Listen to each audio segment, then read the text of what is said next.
floppy and hanging around. We've got a new pipe to fit. Wow. Look at that. That is why the top mount is noisy. Oh, got a broken earth. That is our problem.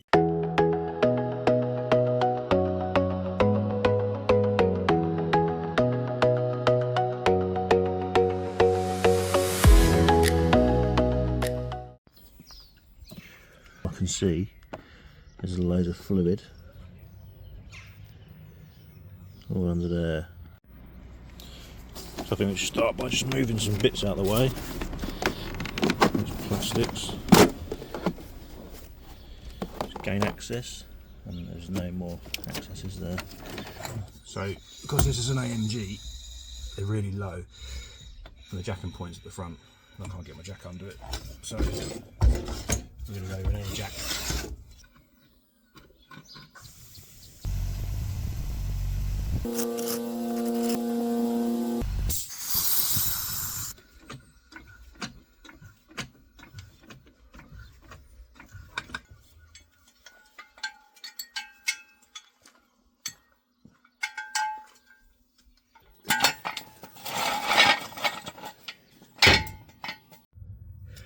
So now I'm under here and it's safe, it's jacked up on axle stands, I can get underneath. We're already 8 mils off holding the engine under tray.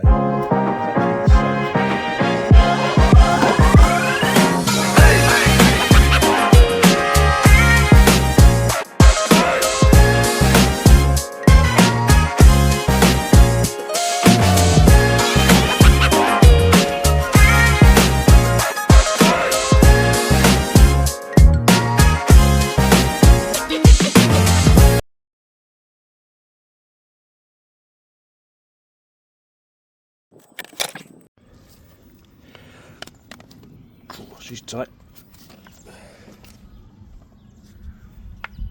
We'll top that up. I think we'll set the camera up underneath and see where the leak comes from.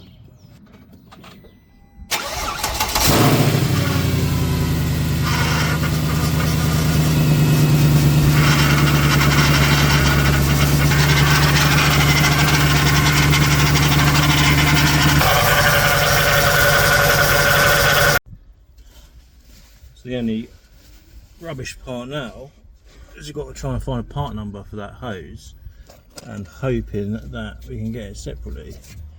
It's got a bolt either end, and it's a bit of braided hose.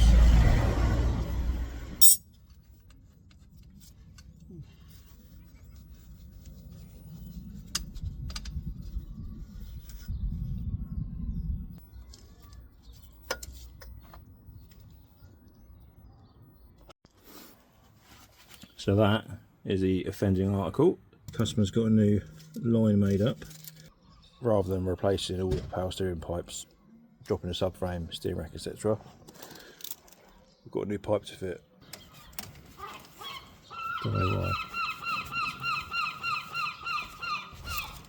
Tell you what, that screws on so nice.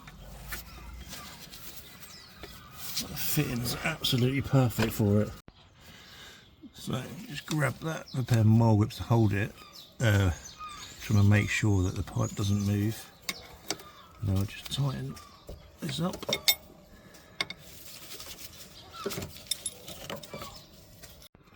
So that pipe's now on. The only thing I do want to check, I don't know if you can see, up here, that pipe moves about quite a lot. I think I can see there's a nut loose or bolt loose that goes into the steering rack, so try our best to get onto that. So you need to access power steering pump, which is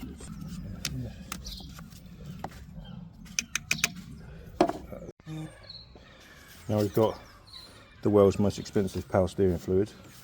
This is for BMWs and Mercedes-Benz.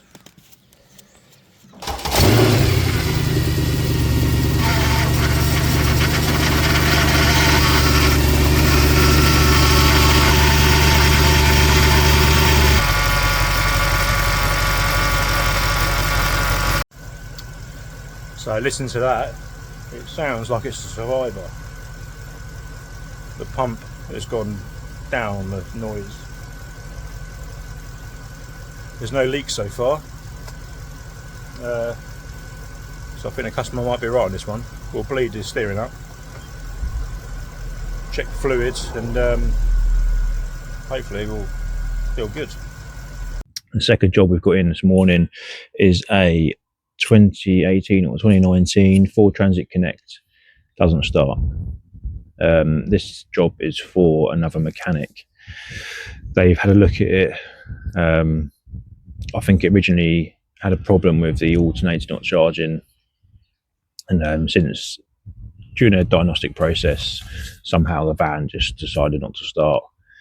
So we've come out as a sort of fresh set of eyes and agreed to have a look at it. So let me have a walk through. We're in the van now, got a diagnostic tool up. I just press the start button, nothing happens. So this one's got a start button, it's got an automatic gearbox, no key. I'll just show you what we've got. So if we just bring this around. So the faults that we've got, glow plug, glow plug, glow plug. So they're nothing to do with our starting. Glow plug, glow plug, glow plug. We've got engine starter performance continuous. So that would, and obviously historical, so someone cleared it out at some point. So that'd probably indicate that we've got a starter motor problem. So yeah, push our start button, we can hear the fuel pump working, but nothing else. So I'll just go into the engine bay and have a little visual look, see what we can find. So in the engine bay, the guy said he's fitted a new battery. This is because it had a problem with the alternator, wasn't charging, so he fitted a new battery just to try and get the help along with the diagnostic process. Alternator still there, wiring's all good by the looks of it visually. Wiring up here all looks good, etc. So I've just pulled the airbox out of the way. It's got a nice bit of room here, so just follow the earths down, earth to the gearbox. Aha, there we are. Got a broken earth. That is our problem. So wherever that goes, that is broken off. So what we'll probably do is advise fitting a new earth, and that will fix our problem. So there we go. Spoke to the guy, and he said, "Yep, let's make up an earth cable." Only have red cable in a van, annoyingly, but I'm sure it'll be fine once it's all hidden. So we've made a nice bit that goes down with a little flex in it before it gets to the chassis. So hopefully, with the engine going backwards and forwards, it won't break as easy as the old one. Put a new bolt up here. Use the old bolt down here, and that should be lovely. So now we're all back together. We'll take the jump leads off. You can't see the red wire really now, apart from right down there. So that's nice, all together. Now the final test is our earth good? Will it light the bulb? There we go. So our engine earth now is good. So hopefully with a jump start, the engine will now start. So yeah, I've just checked this battery. It's saying to replace it. State of health 43%, and it's brand new. So yeah, we've got to jump start the battery, and hopefully, fingers crossed, it will be good. So that one I'm happy with. That's all fixed. A nice, easy repair. Didn't cost the customer too much. Obviously, just the investigation fee, and I think the battery cabling was about £19 or something like that. And I rang him, and because the original fault he was booked in for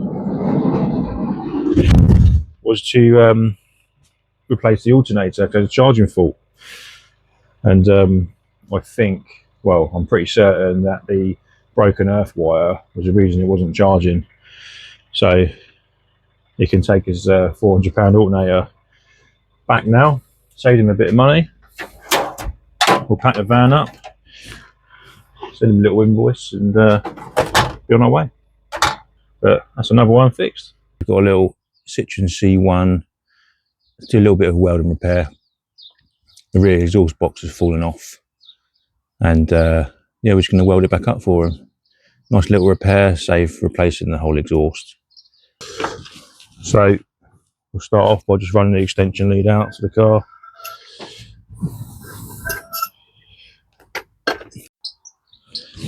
We've also made a little safe zone with our cones. It's a bit of a tip out here, there's just rubbish everywhere, so trying to keep anything that is flammable away. So this is what we're working with. The exhaust is all floppy and hanging around. Now, if we bring this in and have a look up here, this is where it's supposed to be. This looks like it will just go in, but it won't. It's because there's a mount missing from here to here. So that can't go up there, and it can't go onto there. So yeah, we're going to weld a new mount across, possibly use the original one that come off and just strengthen it because it sits in the right place. So now we're fully set up and ready to go.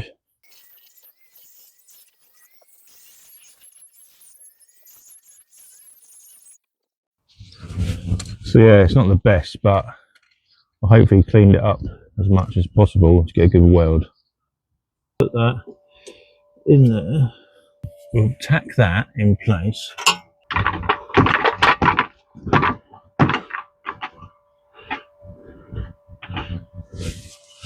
So that one's a bit about there. Pull that back out.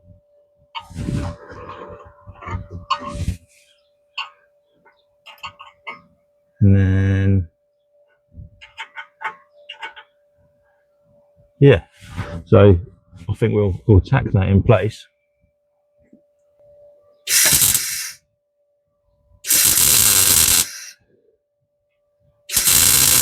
Got a nice little tack on there, so that's now holding that on. We can drop the exhaust back down and weld it up properly.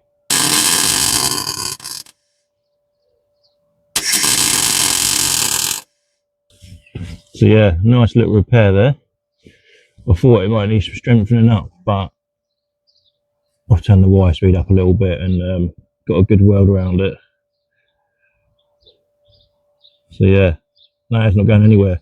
I'll weld the other side anyway, just so it's nice and strong. For that, I reckon will be good. So that has come out absolutely lovely. I've added some more weld around it, as you can see, just to strengthen it up a little bit. But yeah, I'm happy with that. And that's it, just let the jack down out of the way, and that is fixed. Look at that, it sits absolutely perfectly, like where it should be, doesn't rub anywhere. Job's a good one. So yeah, I'm running all of this, so the welder, the grinder, etc. It's all running off an extension lead to the EcoFlow. Now this was at 90%. With that little welding session, it was about half an hour. It's dropped down by 10%. This is absolutely brilliant. Literally lets me run 240 volt from the van, run anything, welder, etc. when I'm out in the field. So I haven't got to ponce electricity off of someone and trying to run an extension lead out of the house. I can just run full electric setup. So yeah, absolutely brilliant. So we've got a little transit over here. It looks like the power steering pump pulley has fallen off. So we're going to change the power steering pump out. So just whip this headlight out so you can see what we're doing. Just run to the van, grab some bits. Needs probably a jack it up. Something to put underneath. Just hit the driveway.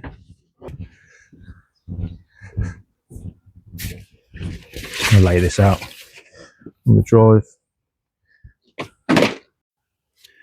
So I think we'll start by just pulling the belt off, get that out of the way. Move that over there. Yeah, it's quite a common problem on these. I'm not sure why, but the pulley for the power steering pump just falls off. They don't do replacements. You've got to change the whole pump. And the trouble is the pot is gravity fed, so probably going to lose quite a lot of fluid.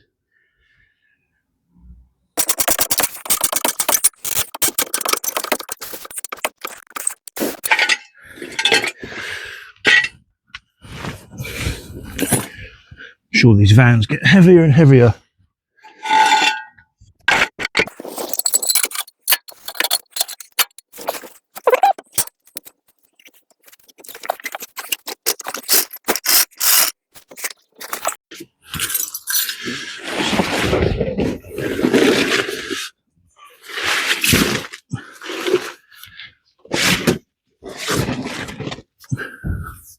Let's protect the floor.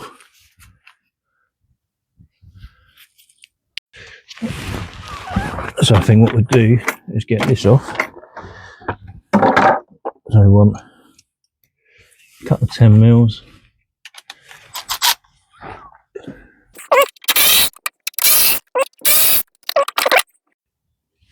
So we can see what we're doing now. There's the belt just flapping around. So move that to the side. Interestingly, about maybe a month or two ago, we did a wet belt on this, and it's all nice and dry still. No leaks or anything like that.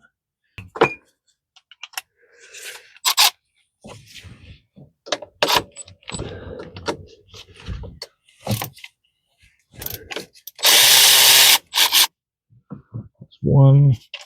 The other ones, I think we can only get from the top.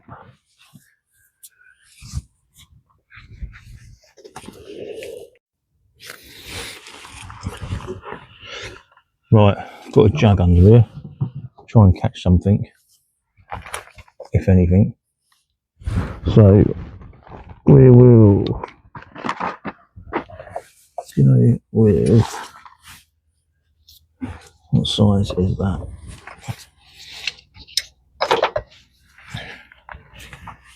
Try and get that pipe down here. Oof. It's just in an awkward position. It's nice, easy to get to, but it's just in an awkward position. Oh, here we go. That has helped out massively.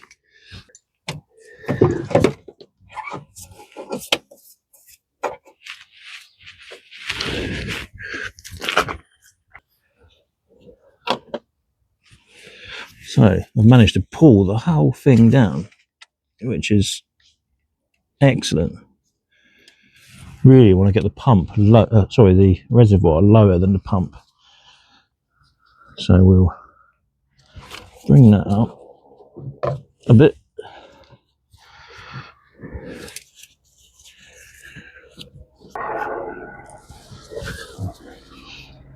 Do that bolt. Here's the high pressure line. If we can get him out.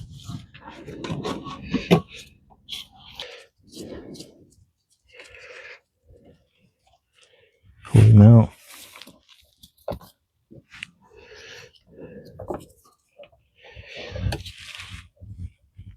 So that's the old pump out the way. So get rid of that. Gotta probably get rid of that. I've got a new seal to go on there. Right, that is one pipe in. Now that's going to sit like that. That's going to come down.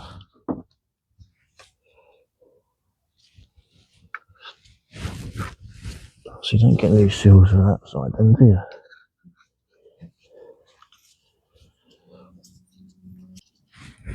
Put him on. So yeah, pretty much just installed it in reverse order. Pump's back on, bolts all done up, reservoir's back on. everything's tightened up.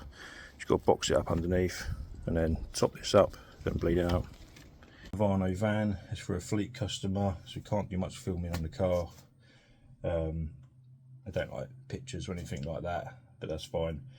This was a suspected flat battery, so about 6 months ago I fitted a battery to this, and I come out today to possibly replace it under warranty, but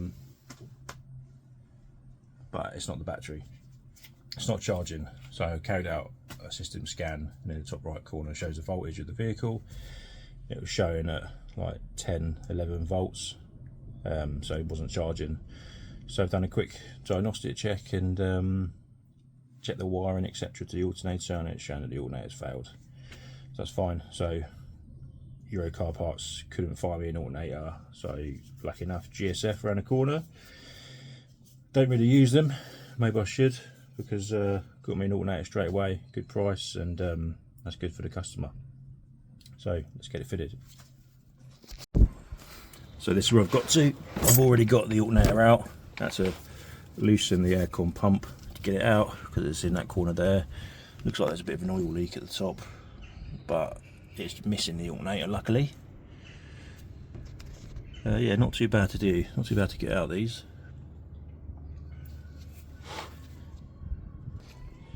So this has had a new alternator at some point, doesn't look that old at all.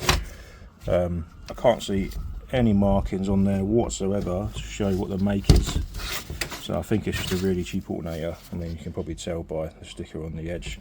Don't see any manufacturers having that sticker on it. But anyway, got a new one. It's a Lucas.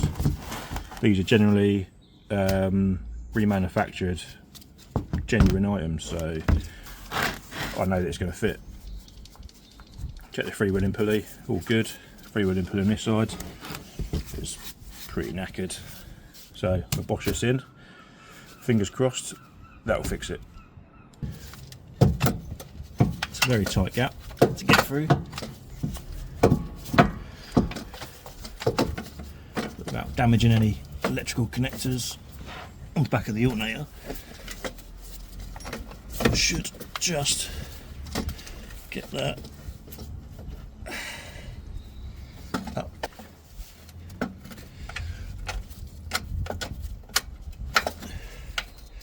Look on the top.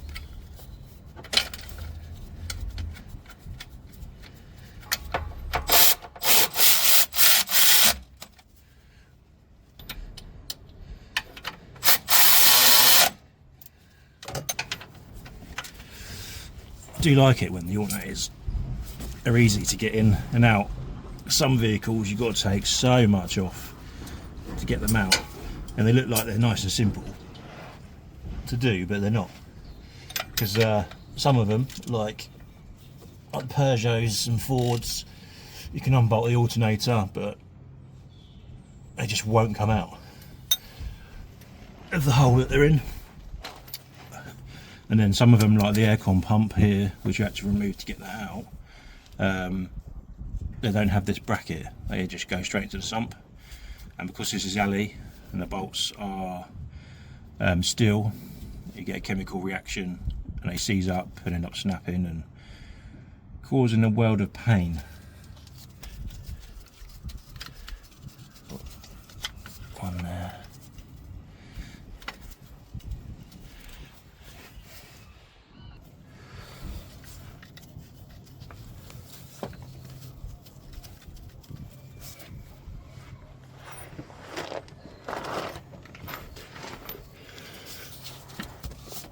Got a bolt up the back here to line up.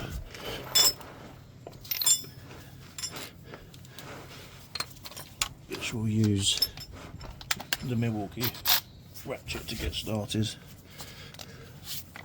If I can see it.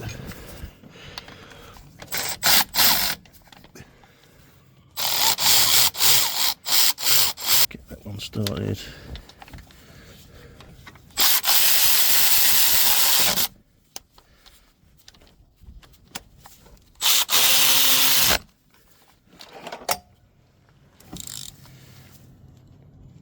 nip them up.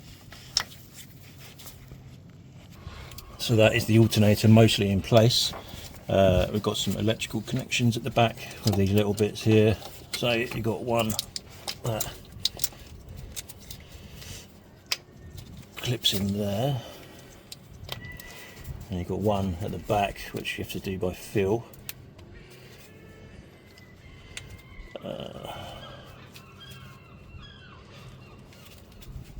And we have down here a cable that's got to go on. So that's the wire in place.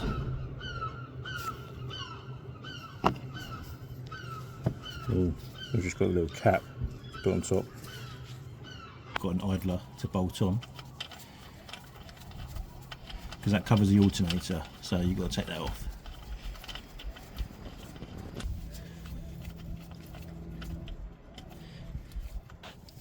Now, because it's close to the chassis, you can't get a ratchet in there, so I use these Milwaukee bits. That's 11mm bit, and then just use a spanner and send it round. Yeah, just taking a couple of photos before you take the belt off can just save you so much headache later on. I mean, even if you're adamant you know where the belt goes, sometimes you just forget, or you go to put it on and it's not right. So at least if you take photos, you can just quickly have a look.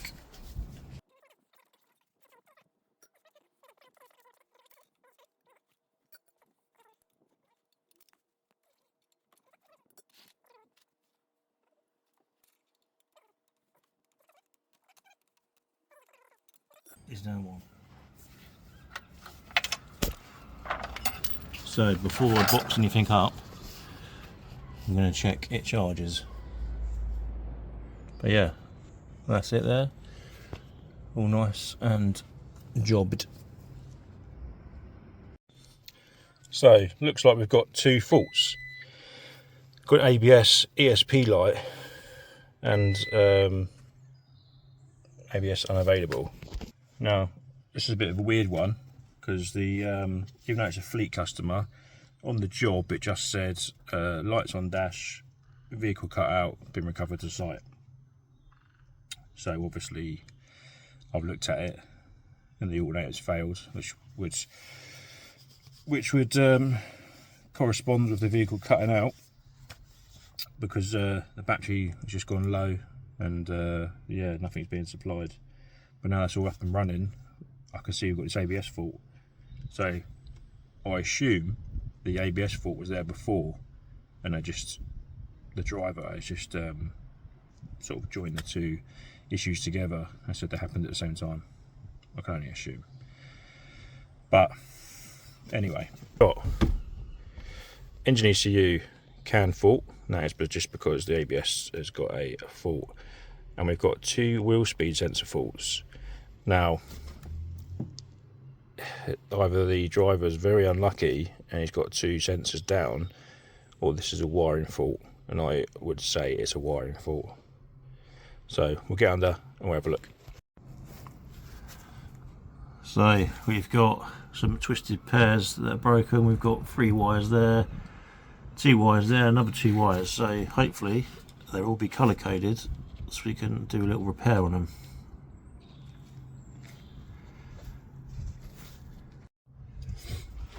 So yeah, got a bit of a mess under here, but I'm going to try my best to sort it out.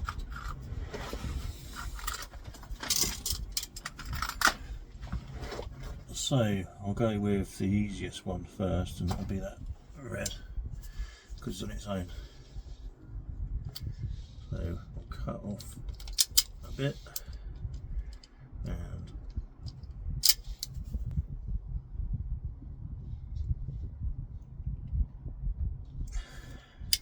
nice pull on that. Cut the broken bit off. Nice area to grab onto. There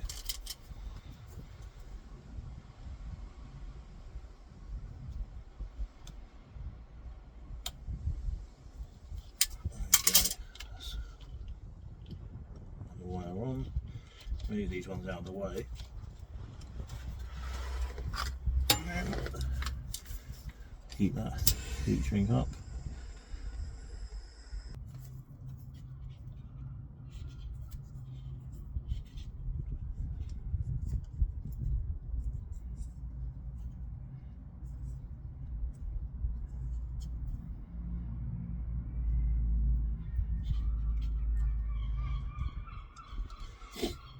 I wasn't prepared for a wiring problem today, so I didn't bring my tool bag out with all my kit in. Usually I'd like to cover every wire in heat shrink and then put a nice big bit of heat shrink over the top, but I haven't got that luxury today, so we'll carry on doing the rest of these wires.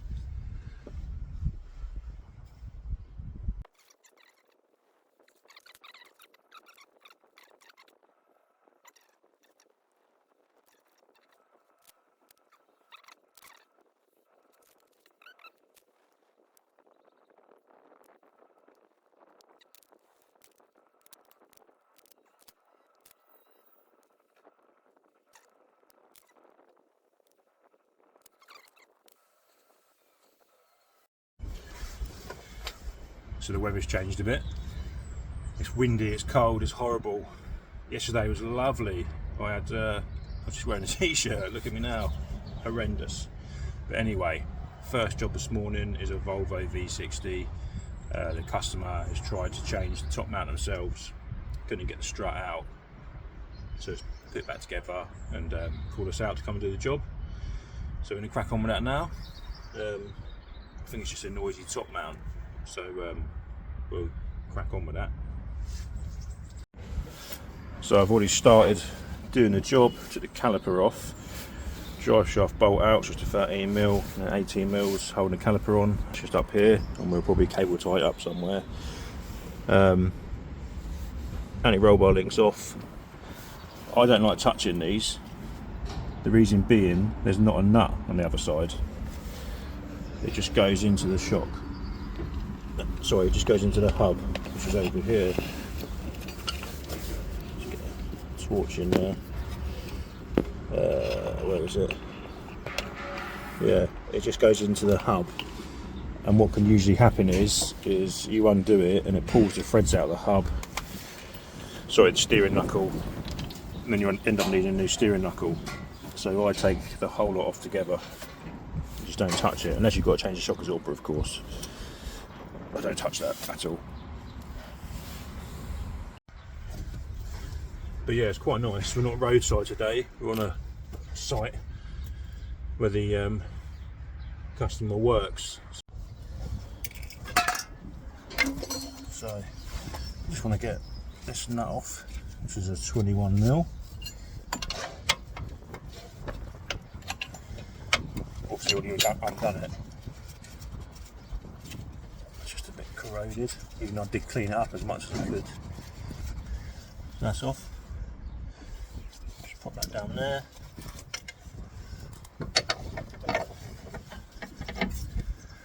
One thing you need to be careful when levering these is this. So this is a height level sensor for these xenon lights. You don't want to snap it off. So I just lever this down, hopefully somewhere.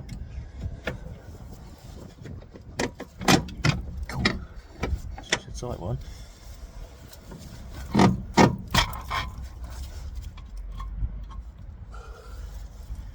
And then we just inspect the rubber boot just to make sure it's not split or anything like that. It's a bit wet and corroded, but I think it's okay. Just turn this up a bit so you can see what we're doing.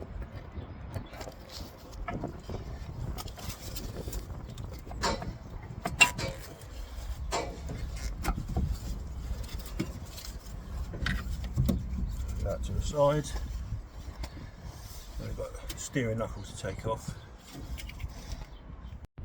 So we've just got that to take off.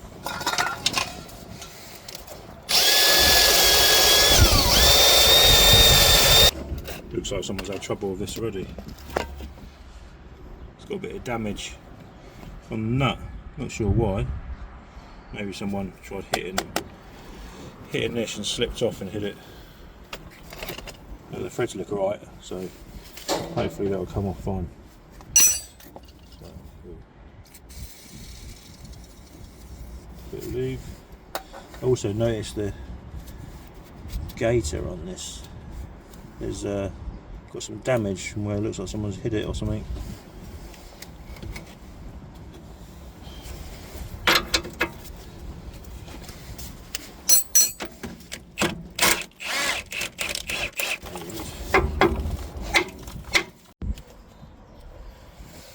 There we go, that's dropped down with a bit of a fight.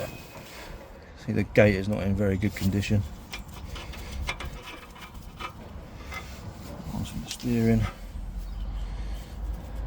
But no one's a track one in really. Right, so this has got a strut brace on the top. I think we've just got to undo this bit here carefully, and spray it up to access the bolts. Hopefully we can get the bolts without taking a whole lot out.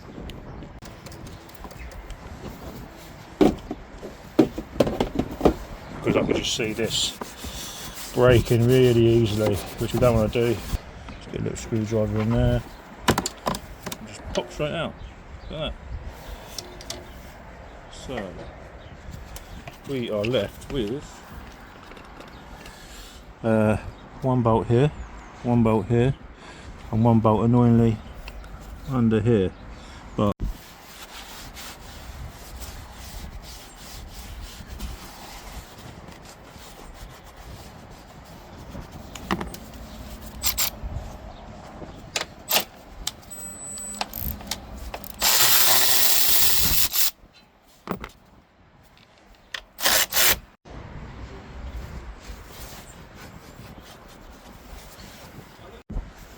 go for a 13mm ratchet spanner.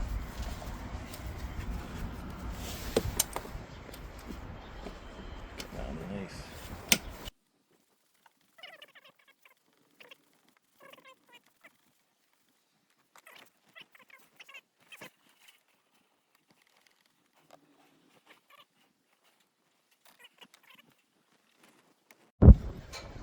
So I just need to make it as light as possible, so we're going to take this disc off as well. Big boy T50.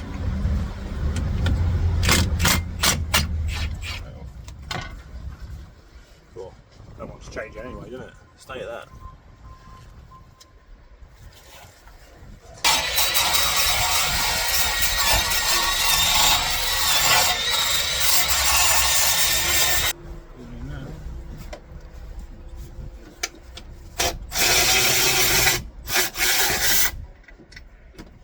Very heavy.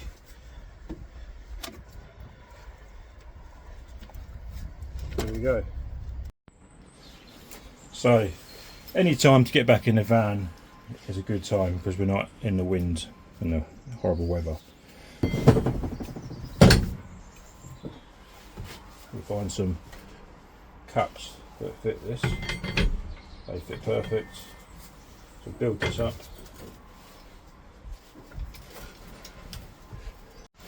Now, just to make my life a little bit easier, we've gone a bit unconventional and put the spring cup below the shock, and then this one above it. It's still nice and secure, it ain't going anywhere, because we're only changing the top mount, so I don't need to compress this spring like when you're fitting new springs, because the spring will be this big and you've got to compress the spring to fit on. And I want the spring at the bottom to stay exactly where it is, so it doesn't all move about. So yeah, this bit's nice and loose now. We can change this out. Now, one thing to note is always look at where the top mount came off. The reason being is that these new top mounts, you can see, are cambered. They're cambered. This part's cambered. Comes here, and this part's cambered as well. So that can go anywhere. If you fit it on, it won't fit and the spring will rub on the car. So we've got these little marks. This little mark here this little mark here. And you need to read the instructions carefully on the about the car to where it goes. So if we just look at all data here, we can see the top mount, the flat bit, goes towards the inside of the car because that's the inner part of the shock absorber. So the flat bit of that goes towards the insides. And also you've got the little nipple. One bit sits in the top and the other bit sits behind. Cool.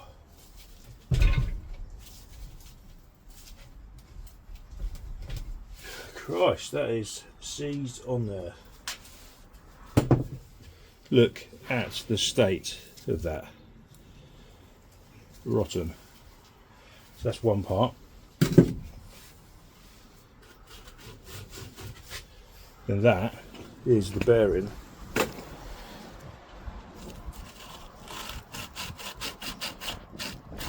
Just rotten. Oh, the nipple's just come off.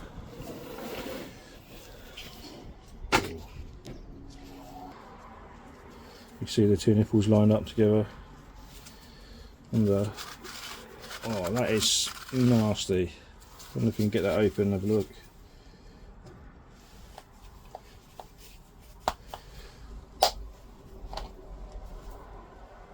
Ooh. There you go. Wow. Look at that. That is why the top mount is noisy. So the only bit we need from the old one is that. It sits on top of the spring, and then all the rest is new. There we go, one new top mount installed. They're the old ones. Now, just got to put it back on the car. So because this is really heavy, I'm going to get the bolts ready to go. So you've got one bolt here, one bolt. As long as you get 2 bolts in, it'll be absolutely fine.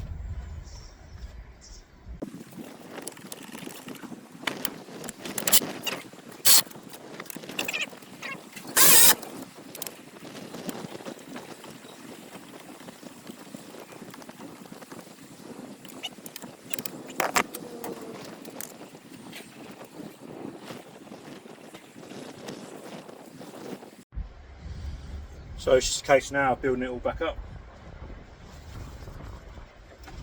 Make sure everything's around the right way. So the caliper goes that way, that wiring goes that way. We put the drive shaft back in first, I think.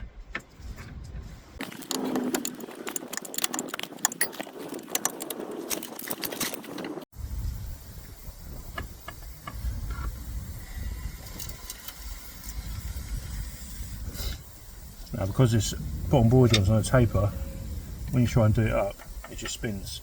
So you have to put some weight under it so we can do the nut up.